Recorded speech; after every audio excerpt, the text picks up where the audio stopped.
সুৰৰ পৃথিৱী এৰি সুদূৰলৈ সংগীতৰ সাধক অসমবাসীক অকালতে এৰি বাঁহীৰ সুৰ এটা যেন গলগৈ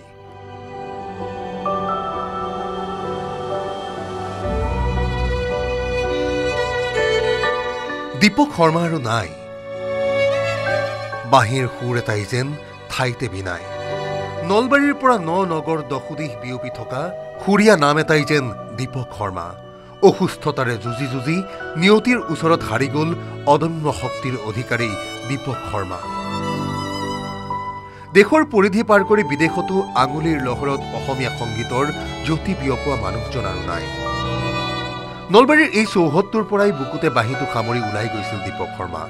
সুৰীয়া ঘৰখনত যেন আজি সংগীতৰ একো এটা স্বৰেই স্পৰ্শ কৰিব পৰা নাই সৰু নাতি হয় মোৰ মই আজি শকত ভাঙি পৰিছোঁ মোৰ ল'ৰা নাই মই দীপককে নিজৰ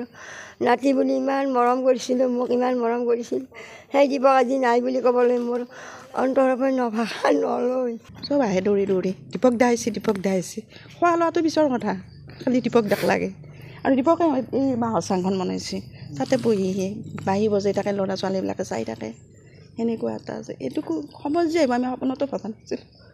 গাঁওখনৰ উজ্জ্বল নক্ষত্ৰই নহয় সদৌ অসমৰে উজ্জ্বল নক্ষত্ৰ আছিল এই ইণ্টাৰনেশ্যনেল বাঁহীবাদক আছিল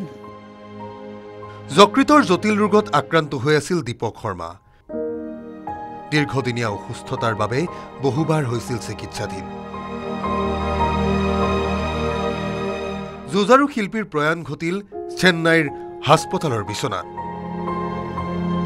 বাঁহীৰ সুৰেৰে জীৱন জিনা দীপক শৰ্মাৰ শেষকৃত্য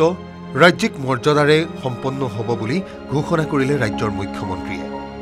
তেখেতৰ পাৰ্থিৱ শৰীৰ আমি চেন্নাইৰ পৰা অনাৰ ব্যৱস্থা কৰিছোঁ আৰু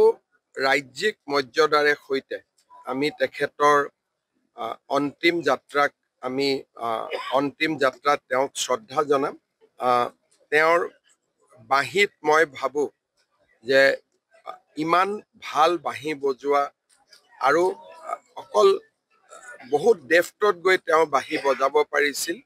অসমত তেনেকুৱা ব্যক্তিৰ সংখ্যা দেশতে তেনেকুৱা ব্যক্তিৰ শিল্পীৰ সংখ্যা বহু কম দীপক শৰ্মাৰ মৃত্যু আমাৰ সাংস্কৃতিক জগতখনৰ এটা অপূৰণীয় ক্ষতি নাই বোলোতেই নোহোৱা হ'ল মানুহজন গুৱাহাটীৰ হাস্পতালৰ বিচনাতে চিকিৎসক সতীৰ্থ সমন্বিতে চৰ্চা কৰিছিল সংগীতৰ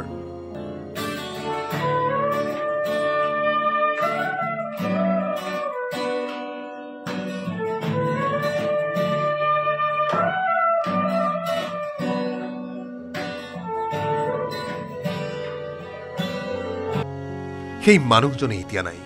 বাঁহীবাদনৰ শিক্ষাৰে দীক্ষিত কৰিছিল বহু শিক্ষাৰ্থীক দীপক শৰ্মাই গুৰুৰ বিয়োগত ম্ৰিয়মান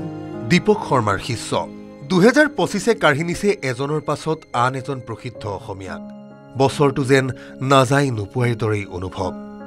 এই 25 বছৰটো এনেকুৱা ধৰণৰ হৈ গৈ আছে যে সোনকালে শেষ হওক কাৰণ এতিয়া এনেকুৱা লগা হৈছে যে নহ'লে আৰু কোন কাক কেতিয়া ভগৱানে লৈ গুচি যাব কিবা মানে ভয় ভাৱ এটা হৈ আছে সোমবাৰে পুৱা 6:15 ইহলীলা সামৰিলে আঙুলিৰ বুলেৰে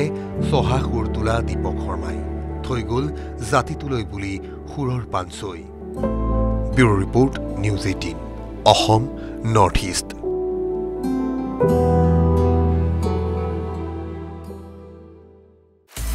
আপুনি বিচৰা বাতৰি পাব কেৱল নিউজ 18 এপত নিউজ 18 এপ ডাউনলোড কৰিবলৈ স্ক্যান কৰক এই QR কোড